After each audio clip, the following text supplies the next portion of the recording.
ఆరడుగుల పొడవు, అంతకు మించిన అందం, ఒకే ఒక్క సినిమాతో తెలుగు కుర్రాళ్ల గుండెల్లో చిట్టిగా గూడు కట్టుకుంది ఆ హైదరాబాదీ భామ. జాతి రత్నాలు సినిమాలో తన అమాయకమైన నటనతో ఆకట్టుకునే డాన్స్ తో టాలీవుడ్ లో క్రేజీ హీరోయిన్ గా మారిపోయింది. ఇటీవలే గుర్రం పాపిరెడ్డి అనే సినిమాతో ప్రేక్షకులను పలకరించిన ఈ పొడుగు కాళ్ళ సుందరి అకస్మాత్తుగా ఒక బాంబు పేల్చింది. తనను ప్రేమించే వారందరికీ ఒకేసారి షాక్ ఇస్తూ తాను ఒక వ్యక్తితో ప్రేమలో ఉన్నట్లుగా స్వయంగా వెల్లడించింది. అయితే ఆ వ్యక్తి సినీ ఇండస్ట్రీకి చెందినవాడే కావడం, అందులోనూ ఆమె కెరియర్ ఎదుగుదలకు తోడుగా ఉండటం ఇప్పుడు హాట్ టాపిక్ గా మారింది. ఇంతకీ ఎవరా అందగాడు? వీరి ప్రేమ కథ ఎలా మొదలైందో తెలుసుకుందాం.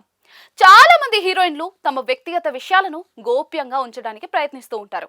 కానీ ఫరియా అబ్దుల్లా మాత్రం తన రిలేషన్షిప్ గురించి ఓపెన్ గా మాట్లాడేసింది. తాజాగా ఇచ్చిన ఒక ఇంటర్వ్యూలో తన మనసు దోచుకున్న వ్యక్తి గురించి ఆసక్తికరమైన విషయాలు పంచుకుంది.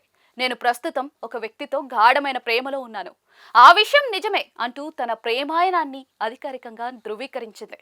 ఫరియా తన ప్రియుడి గురించి మరిన్ని వివరాలు వెల్లడిస్తూ, నేను ప్రేమిస్తున్న వ్యక్తి ముస్లిం కాదు, ఆయన హిందువు.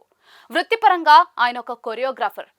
నా సినిమాల్లో నా డాన్స్ ఇంత బాగా రావడానికి, నేను ఇంప్రూవ్ అవడానికి ప్రధాన కారణం ఆయనే అని చెప్పుకొచ్చింది. కేవలం ప్రేమికులుగానే కాకుండా ఇద్దరం ఒక టీం లాగా కలిసి పనిచేస్తున్నామని చెప్పుకొచ్చింది.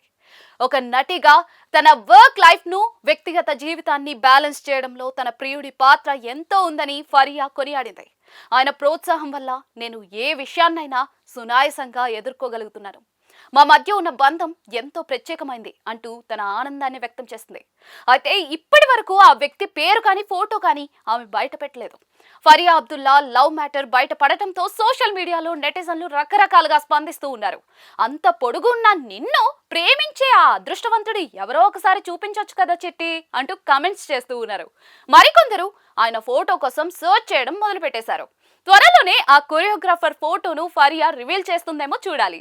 వరుస అవకాశాలతో దూసుకుపోతున్న ఫరియా తన వ్యక్తిగత జీవితంలో కూడా ఎంతో సంతోషంగా ఉందని అర్థమైపోతుంది.